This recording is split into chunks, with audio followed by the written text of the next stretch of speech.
Hi, my name is Andrea and I'm a caregiver for my mom. My mother is currently suffering from dementia, otherwise known as memory loss, along with other illnesses.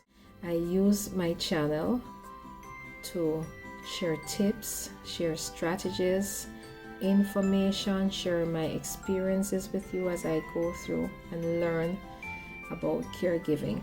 No 2 days are the same. Hence, I find it very important that we have a community around caregiving. My channel is geared towards persons taking care of their loved ones and also persons who are caring for others professionally as a job.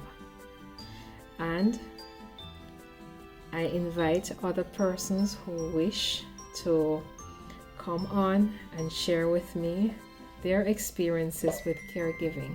Thanks again for watching, for subscribing, for liking, and for leaving your comments. I really appreciate you. Thank you. Hey everyone, good day, good day. I am privileged to have my darling sister, beautiful sister, sitting beside me once more. And so today we would like to discuss a sensitive topic. It's more of how a caregiver, somebody who is taking care of someone, can be emotionally impacted by the responses of the person that they are giving care to. Oftentimes we can't control what the person who we're giving care to says to others.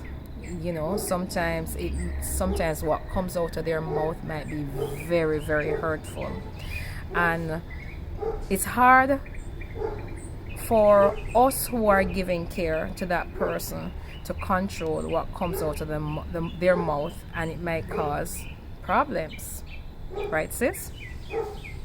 So we wanted to discuss, when is it necessary to correct the situation, because the situation can be twofold. The situation can be from the side of the person you're giving care to, or they say something or their actions do something that impacts the persons who are actually helping to take care of them. Yes, this is a very challenging situation, and there's not one way to really approach it. And we do not necessarily know the answers ourselves, but it's something that we realize that, we see that persons face in the caregiving journey. And once we realize that this is not something that is being done with vengeance or really out of spite by the person, but it's really that they are not able to control themselves as they normally would. If you think of a child, because it's almost like they're in a childlike state sometimes, and a child, like a young child who just blurts anything out of their mouth, not really thinking of the consequences. In a similar manner, you may have someone who you respect doing the same thing, and it's really hard if it is something hurtful or embarrassing, depending on the situation that you're in. So two ways in which you could approach that is to, one, realize the limitations and understand where the person is coming from. And another thing is, if someone else is impacted, especially another family member, you could probably sensitize them in a sensitive way as to what is happening with the loved one, and that may actually help them to be less impacted by what has been said or done. Some persons may still not react in a favorable manner to such actions, but that could probably help sometimes. Mm-hmm. And usually the caregivers are the persons who usually bear the brunt of a fallout when something like this happens. So there must be wisdom to know when to speak or when not to speak, or how to deal with the situation.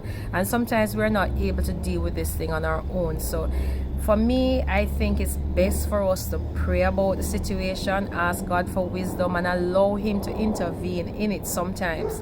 But it's not necessary to sweep it under the rug. If there's something that can be done to help the person who is actually feeling the brunt of a fallout, then I think it's it's in our power that we should try to do it to temper things in the moment. I think even though we can't always control it, we understand where they're coming from, we sensitize the person affected, we pray to God for wisdom. If it is that you are in a situation where you're repeatedly abused, especially emotionally, by the person that you're caring for, it is important to realize that there are avenues in which you can seek help. This is when you need that support, a timeout in which you can get a change of scenery, even temporarily, even for a few minutes on a phone call with a friend. You know, there are probably support groups depending on what is wrong with the person that you're caring for. So seek out these avenues, because caregiving can burn you out emotionally and physically. And it's important to have that support system, as it was mentioned before on this channel. And this emotional abuse or this emotional challenge is one such reason in which you would actually need to seek that avenue. So remember, as it says, if anyone lacks wisdom, we should ask God, who freely gives to those who ask. Indeed. Thanks again, sis, for coming on and rapping with me while we do this caregiving series. And my sister actually does caregiving for my mother from a distance as well. Thanks everyone for watching. Thank you for liking, for sharing, for subscribing, and leaving your comments. I do appreciate it. You've been helping me to grow my channel. Thanks again. Goodbye.